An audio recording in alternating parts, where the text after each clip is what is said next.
Nawala ba ang iyong driver's license at hindi mo na mahanap? Pues, ang video na to ay para sa inyo sapagkat ituturo ko sa inyo kung paano makakuha uli ng bagong driver's license kung ito ay nawala sa loob lamang ng 1 hanggang 2 oras. Yan ang ating pag-uusapan. Hold up.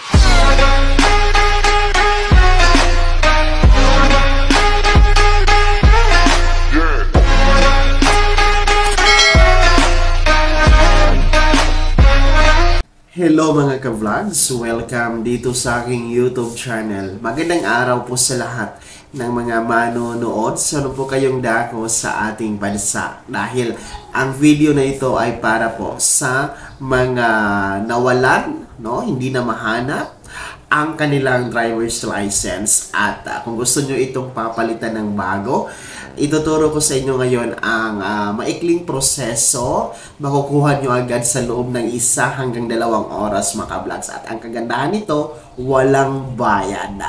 Pero bago yan, kung bago pa lang dito sa aking channel, ay nanyayahan ko po kayong i-click ang ating subscribe button na nasa baba at huwag nyo kaligtaan na i-turn on yung notification bell, ilagay nyo po sa all para updated kayo sa lahat ng mga videos na i-upload ko. Mabalik tayo dito sa driver's license. Kung nawala nyo po ito, no, gaya po kasi sa akin, nawala yung wallet ko and andoon po lahat ng mga cards ko, gaya po ng ATM cards, no, mga valid IDs, yung SSS ID ko, and nakakalungkot kasi ang hirap pa naman ngayon kumuha ng valid ID. Lalong-lalo pa yung SSS ID mga ka-vlogs na suspended po ngayon. And isa din po sa nakakalungkot kasi nasali po yung aking driver's license. I-valid pa po yun, no? Sa November pa po ito ma-expire. So, hindi po ako masyadong nalungkot doon sa aking driver's license kasi alam ko po yung proseso kung paano ito papalitan. Mabilis lang naman ang driver's license, mapapalitan agad-agad. So, ito po yung isi-share ko sa inyo ngayon. Kung ang yung driver's license po ay nawala, nahulog, hindi nyo na mahanap talaga, no? Or nanakaw or nahulog yung wallet nyo, na andoon po yung inyong driver's license. So, sundan nyo lamang po ito. Mabilis lang ito mga ka-vlog. So, ang una nyong gagawin, ang proseso kasi nito ay babalik kayo kung saan po na LTO branch kayo nag-apply, no? Take note kung saan po kayong LTO branch kumuha ng inyong driver's license. Doon po kayo mag-apply ulit mga ka-vlogs kasi doon po yung record nyo. So, yun po yung pinaka-basic na proseso. Ang sa requirements naman, no, bago kayo pumunta doon sa LTO branch na kung saan kayo nag-apply dati, no? Bago kayo pumunta doon ay magdala kayo ng requirements. Ang requirements po, unang-una ay kailangan po ng affidavit of loss. So, ang affidavit of loss, alam nyo, ang affidavit of loss dito sa nawawalang driver's license ay meron yan format. So, isa lang po ang format ng affidavit of loss ng driver's license nationwide.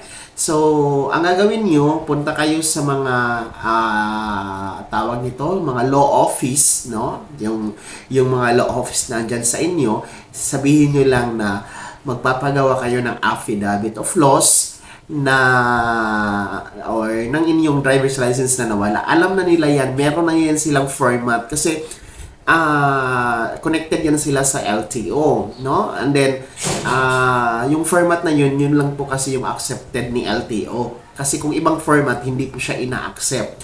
Kaya dapat po sabihin nyo doon sa kukuhaan nyo na law office na para po ito sa driver's license ko na nawala. Kailangan mong kumuha ng affidavit of loss. Kasi alam na nila yan mga ka-vlogs, no?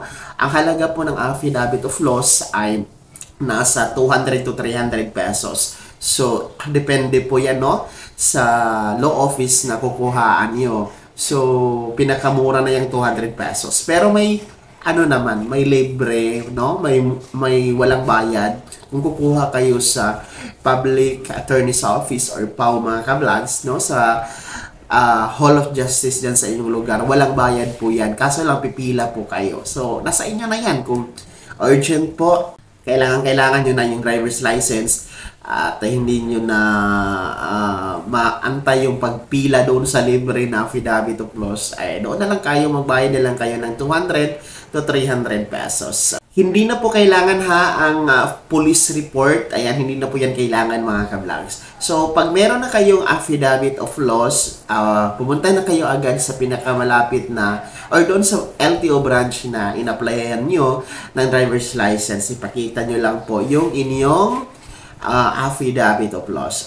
And ipoproseso na po yung inyong replacement ng kapalit ng inyong nawalang driver's license. Wala po yung bayad mga vlogs, and ang mag-antay lamang po kayo ng 1 to 2 hours ng processing at may bagong driver's license ka na. So yun lang po ang pinakasimple na proseso paano tayo mag-apply ng kapalit, replacement ng ating nawawalang driver's license. Sana'y naging gabay ang video na to at nakatulong sa inyo at nabigyan po kayo ng idea, bagong kaalaman hinggil nga po sa nawawalang driver's license, kung paano ito mapapalitan. Walang bayad mga ka-vlogs. Bago ako magtapos sa video na to, kung nais po sumuporta sa aking channel, ay maaari niyo pong i-click ang ating super thanks button na nasa baba. At sa mga gustong maging miyembro, ayan po ang ating join button. Mamili kayo ng mga perks na nais nyo mga ka-vlogs. Kung hindi ka pa nakasubscribe dito sa aking YouTube channel, maaari nyo nang i-click ang ating subscribe button na nasa baba. Huwag nyo kaligtaan na i-turn on yung notification bell. Ilagay nyo po sa all para updated ka sa lahat ng mga videos na i-upload ko. Maaari mo ding i-like ang video na to at kung meron ka pang mga katanungan, maaari nyo i-comment sa comment section na nasa baba. At paki-follow na din po yung aking official Facebook page na nasa screen nyo. Muli po, ako si Daniel Timpawan na nagsasabing dito sa aking YouTube channel, Pawang Katotohanan at lahat totoo lamang.